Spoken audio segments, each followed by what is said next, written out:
कि समांतर श्रेणी 24, 21, 18 के कितने पदों का योग 78 है।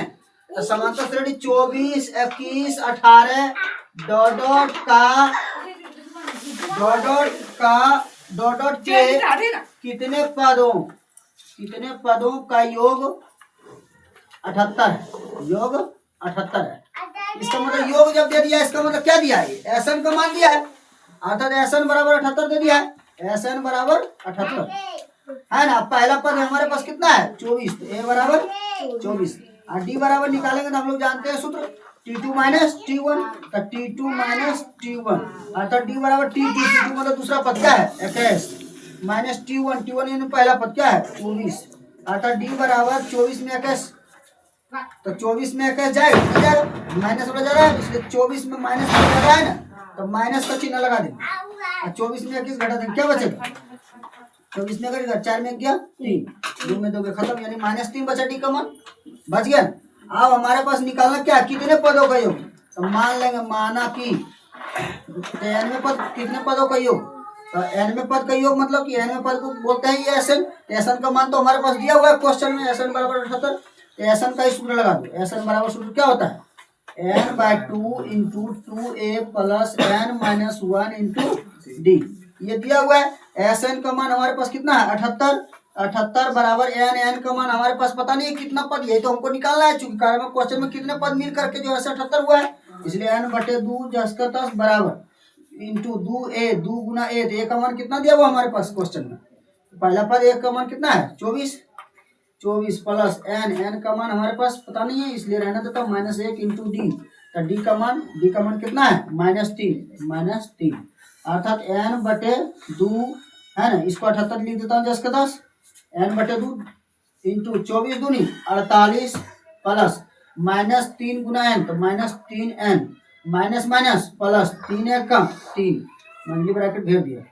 78 बटा में 2 इधर के गुना में 2 बराबर n into 48 plus minus 3n है तो 3n, अब प्लस 3n है प्लस 3 है तो प्लस 3, 2 8 16 100 बाकी 1 2 7 14 1 15 156 बराबर n है ना। 48 में 3 जोड़ दो, 48 और 3 51, अब -3n है तो -3n, और बाहर में n है ब्रैकेट के बाहर, इसको छोटी ब्रैकेट से ले लेता हूँ, मंझली ब्रैकेट क्या हो जाएगा खत्म, अर्थात 156 बराबर 51 गुना n, तो 51n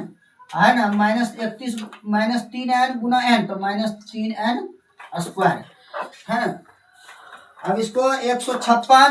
देखो माइनस में 3n स्क्वायर है इधर है ना, इधर माइनस में इधर क्या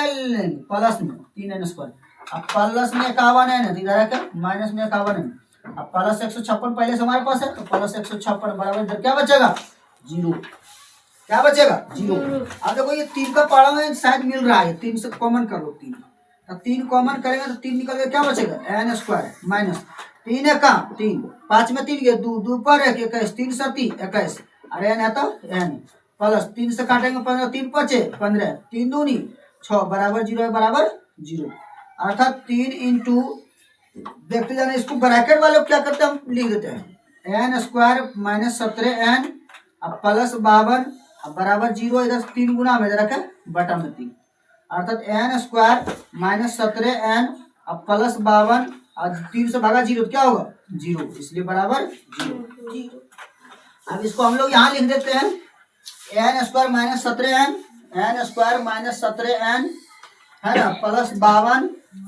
बराबर 0, अब 52 को लाना कितना है 17, हम लोग द्विघात समीकरण में जानते हैं कि बीच वाले पद को तोड़ करके 2 पद में बदलते हैं, तो 52 को हमको लाना है 17, तो 52 को आवाज गुणनखंड करेंगे, 2 से काटेंगे पहले 2 से 2 1 2 3 5 में 2 गया 3, ऐसा करते 2 दूनी 4 लग जाएगा, 2 दूनी 4 5 में 4 गया 1 1 पर 2 12 2 6 का 12, फिर 2 से लगाएंगे 26 का 13, फिर 2 से ना लगेगा तो 13 का 13 है ना। अब देखो हमको लाना कितना है 17, कितना लाना है 17, अब 13 में 2 2 4 जोड़ देंगे तो 13 और 4 कितना होता है 17, इसलिए n स्क्वायर माइनस 17n को किस तरह लेने का रहा -13n, और फिर -4n के रूप में लेने का रहा, क्योंकि हमारे पास देखो ये 13 और 4 जोड़ के ही लाना है ना हमको 17, इसलिए दोनों को माइनस चिन्ह 17 है, 17 पास माइनस चिन्ह है, इसलिए माइनस चिन्ह दोनों आ रहा है, यदि 17 से यदि ऊपर वाला कोई मान हम यहाँ पर लेते तब ये चिन्ह अलग अलग होता है, लेकिन यहाँ इसको नीचे वाला ही मान इसलिए माइनस माइनस ही ले रहा हूँ दोनों में, तब ना -17 हो जाएगा दोनों मिलाकर के। +52 है तो +52 बराबर 0 बराबर 0।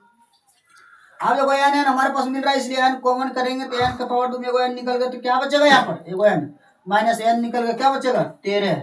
-4 कॉमन करेंगे तब -4 निकल क्या बचेगा n। अब प्लस में 2 को माइनस रहता है तो प्लस में एगो माइनस निकल गया तो एगो माइनस बच गया। 4 से काटेंगे 4 1 4, 4 के 5 में 4 1 1 पर 2 12, 4 3 12 बराबर 0 बराबर 0। हमारा क्वेश्चन में कहा कि n-13 जब मिल जाता है, हम लोग जानते हैं द्विघात समीकरण में कि जब दोनों घर मिल जाता है तो ये घर लिखते हैं। हमारा गुणनफल भी सही होता है जब दोनों घर मिल जाता है, तो इसलिए n-13 घर लिख देंगे। n-13 घर लिखते हैं तो ये घर जब लिखे तो ये दोनों घर क्या हो गया खत्म,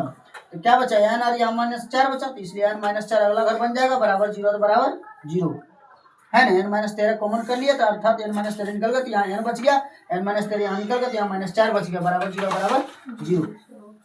अब देखो हम लोग जानते हैं कि n-13 बराबर एक बार 0, एक बार n-4 बराबर 0, इसलिए n-13 बराबर एक बार 0, एक बार n-4 बराबर 0, इसलिए n- में 13 इधर आके प्लस में 13 n- में 4